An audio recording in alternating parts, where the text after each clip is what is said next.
साथियों, मेरा एक सलाह और सुझाव है। अगर आप सब भैया नहीं हो ठीक लगे तो इसने आगे जरूर पहुंचाइयो।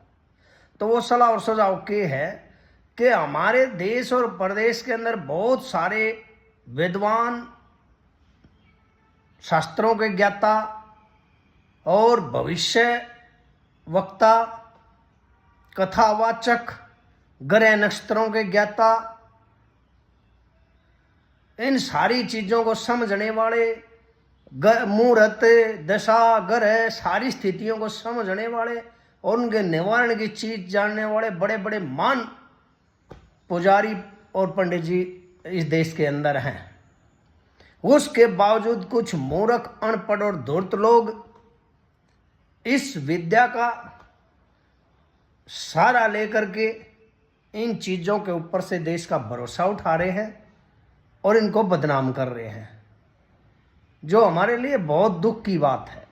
तो आज मैं ये कहता हूं, इन चीजों को भी रोका जा और जो दुर्घटनाएं घट रही हैं उनको भी रोका जा। उसके लिए एक सलाह मैं आपको लेकर के आया हूं कि क्यों ना सरकार को एक ऐसा नियम बना देना चाहिए या समाज में खाप चौधरियां या इस तरह की मीटिंगें करके उस समाज ने नियम बना देना चाहिए कि भाई जो शादी में देखते हैं हम 10 दिन बाद, 2 दिन बाद, महीने बाद, या तो लड़की अपने बॉयफ्रेंड के साथ मिल करके उस अपने हस्बैंड को मरवा देती है। हंसते खेलते परिवार के इकलौते लाल को वो बलि का बकरा बना देती है।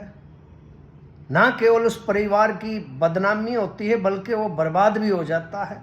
या फिर लड़का लड़की के साथ ही ऐसी कर्म करता है कि लड़की को मरवा देता है। अगर ऐसा नहीं होता तो फिर वो महीने 2 महीने में दोनों एक दूसरे से छिकले हैं। फिर बेरा लागा है, लड़के की न्यारी फ्रेंड है, लड़की का न्यारा फ्रेंड है, और एक दूसरे के ऊपर इस तरह के कीचड़ फेंके हैं। बदनाम समाज में उनको मुंह दिखाने लायक नहीं रहता। खुलेआम अपने फ्रेंडों के साथ एक दूसरे के दिखाते हैं, चढ़ाते हैं, जिससे आए दिन या खुद ही जलील हो गए मर जाए हैं।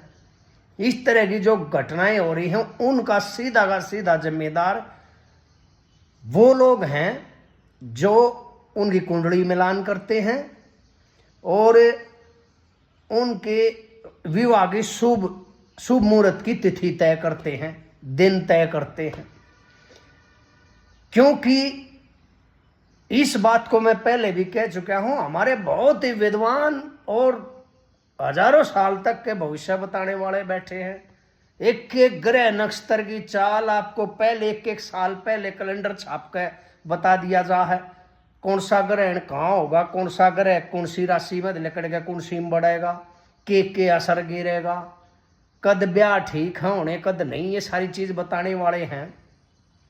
तो फिर वह कुंडली मिलान कराने वाले बिल्कुल पाखंडी, अनपढ़, गवार और ढोंगी आदमी है, जिसके कारण लोगों की गृहस्थी खराब होने के साथ साथ आकस्मिक उनके साथ घटनाएं घट रही हैं। एक दूसरे को उनके ग्रह मिलान ठीक नहीं होंगे, कुंडली मिलान ठीक नहीं होती, उनकी शादी की तारीख ठीक नहीं होती। इसलिए ये चीजें ठीक ना होने के कारण उनके अंदर ऐसा इन चीजों का दुष्प्रभाव पड़ता है। वो एक दूसरे को मारने मराने पर उतारू हो जाते हैं और दोनों ही परिवारों की जिंदगी खराब हो जाती है और इज्जत खराब हो जाती है। तो एक नियम बना लेना चाहिए।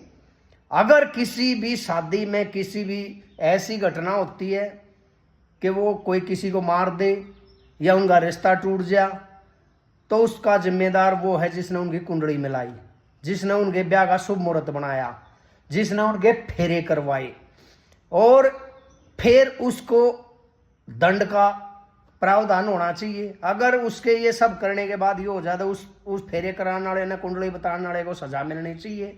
और जो ब्याह में फेरे करान गिर ये सारी चीजें करान की दान दक्षिणा के रूप में उगाई करके ले गया है, उसका 10 गुना इकट्ठा करके आसपास की गौशाला में देना चाहिए। यो मेरा सुझाव है। आप लोगों की क्या राय है इसके ऊपर राय दे और ठीक लगा तो वीडियो ना आगे पहुंचाएं और मेरे चैनल को